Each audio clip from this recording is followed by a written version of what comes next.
আপনি কি পরীক্ষা না পড়ে পাশ করতে চান? আপনি কি কোনোভাবে পড়াশোনায় মন বসাতে পারছেন না? আপনি কি পরীক্ষার চিন্তায় শুকিয়ে শুকিয়ে ঠ্যাঙ্গার মতো হয়ে যাচ্ছেন? আপনি পড়তে বসলে আপনার মাথার মধ্যে শুধু ঘুরছে আপনার গার্লফ্রেন্ডকে অন্য কেউ খেয়ে দিচ্ছে। আপনি মোটিভেশনাল ভিডিও দেখে মাস্টারবেশনের মতো উত্তেজিত হয়ে কি পড়তে বসছেন, কিন্তু এরপরেও পড়তে পারছেন না? কিন্তু আপনি 20 বছর আগে থেকে বললেন আজ থেকে পড়তে বসবো, কিন্তু আজ পর্যন্ত আপনি পড়তে বসতে পারলেন না। আপনি সারা বছর কুত্তার মতো পরিশ্রম করে এখনো কি আপনি পড়তে বসতে পারছেন না? এত ত্যাগ স্বীকার করার পর, এত কষ্ট করার পর যখন আপনি দেখলেন যে আপনি পড়াশোনায় কোনো মন বসাতে পারছেন না, অতি নিকটে আপনার পরীক্ষা, তখন আপনি কি করবেন?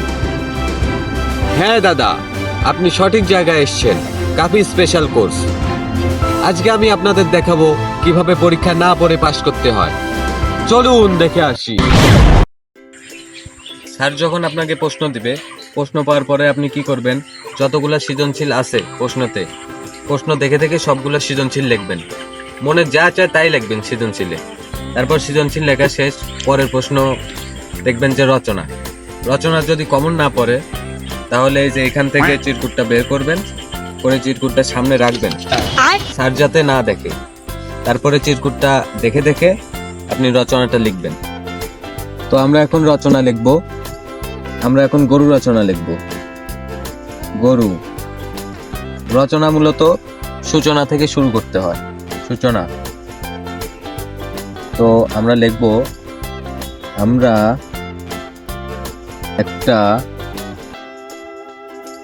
একটা গরু।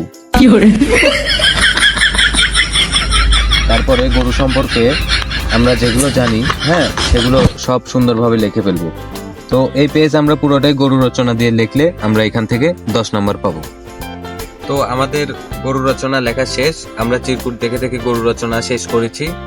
তো এরপরে ধরেন পরীক্ষা দিতে দিতে কারেন্ট চলে গেছে। তো অন্ধকারের মধ্যে তো আপনি কিছু দেখতে পাবেন না, লিখতে পারবেন না। তখন আপনি কি করতে পারেন? তখন আপনি বাসায় চলে আসবেন। বাসায় এসে পরীক্ষা দিতে আসবেন। তো রচনা লেখা শেষ আমাদের, ওইদিকে সৃজনশীল লেখাও শেষ। এবার আসি আমরা নৈর্ভিত্তিকে। নৈর্ভিত্তিক লেখার অনেকগুলো ধাপ আছে। আসুন তাহলে সেই ধাপগুলো আপনাদের সামনে উপস্থাপন করি। ধরেন আপনার নৈর্ভিত্তিকে এখানে আসছে পৃথিবীর শ্রেষ্ঠ সেলিব্রিটি কে? অপু ভাই, লুঙ্গি মিজান, মামুন, নাকি উফ বুঝলাম না। তো আপনারা কি করবেন? আপনি তো কিছুই পড়েননি, আপনি তো কিছুই পারবেন না। তো আপনার প্রথম ধাপ হচ্ছে যে আপনি যে এইভাবে কলমটা নিবেন, এরকম উঁচুতে নিবেন, নিয়ে ওপরে তাকাবেন, তাকিয়ে এভাবে ফেলে দিবেন। যেখানে দেখবেন আপনার কলমের ইয়েটা হয়েছে সেখানে আপনি টিক দিয়ে দিবেন। এখানে হচ্ছে যে সঠিক উত্তর উফ বুঝলাম না। তো নৈর্ভিত্তিকের আরেকটা ধাপ হচ্ছে আপনি গণনা করে নৈর্ভিত্তিক দিতে পারেন। আসুন আপনাদের দেখাই। ধরেন যে এটা 2 নম্বর প্রশ্ন। তো 2 নম্বর প্রশ্নের সঠিক উত্তরটা কি হতে পারে আপনাদের আমি গণনা করে দেখাচ্ছি।